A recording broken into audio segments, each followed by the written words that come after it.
We continue our special coverage, the climate challenge, reactions from the withdrawal of the U.S. from the Paris Agreement. Representative John Larson from Connecticut says that the Paris Climate Accords are broadly supported from ExxonMobil to the Sierra Club.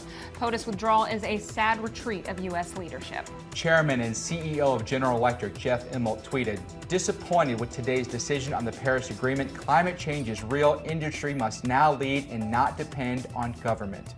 And Tesla CEO Elon Musk tweeted, "Am departing presidential councils. Climate change is real. Leaving Paris is not good for America or the world."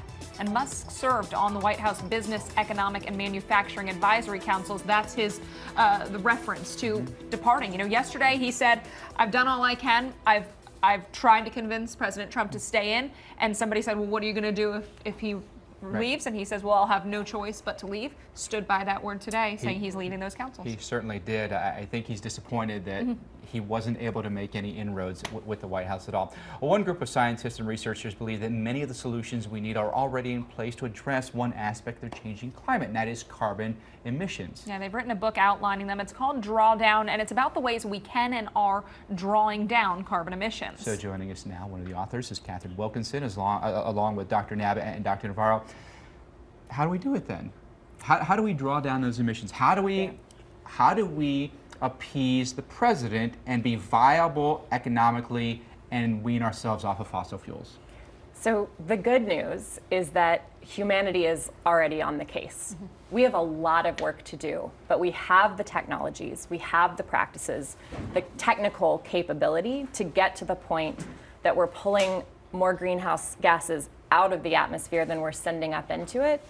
It exists. It's clear.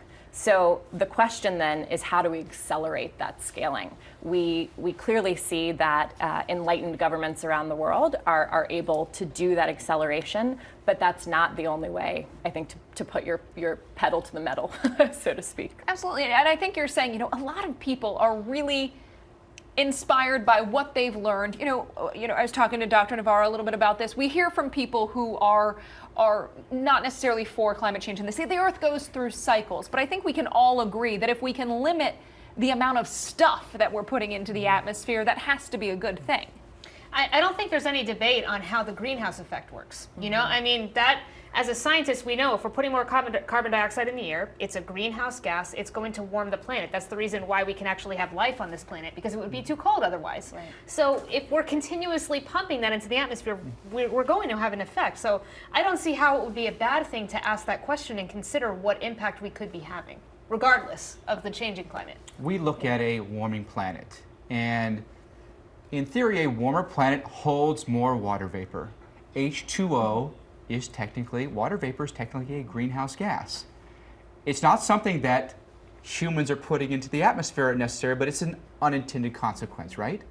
Yeah, and another thing that's happening is that the ocean is storing a lot of what we have emitted into the atmosphere. So even if things start changing in terms of emissions from this point forward in a significant way, it's going to take time for what's already stored in the ocean and the atmosphere to play out. So you can't just make big changes now and then the atmosphere responds right away. So we got to get ahead of the game, and that's why it's so important for some kind of solution to be globally accepted and implemented, because we all are going to affect what these scenarios are that play out going forward, and we know which gases, which substances are that we're putting in the atmosphere that are contributing to the problem, and we know how to reduce them.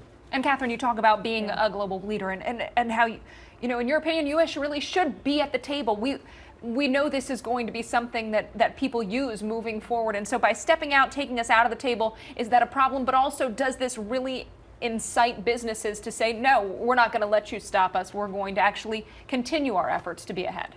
I think it's a mistake to have virtually the entire global community at the table discussing the future of this planet that we call home, and to pull out of that, right? To not be part of that conversation seems to me a sort of fundamental political miscalculation.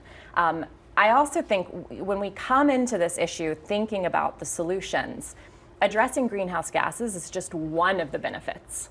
There are so many things, as you flip through the pages of Drawdown or look through our website, solutions that we would want to pursue regardless of their impact on greenhouse gases. And I think when we start to realize so many positive ripple effects, it's hard to walk away. Right. All right. Katharine, good point. Stick around, everybody. We'll be back right after this.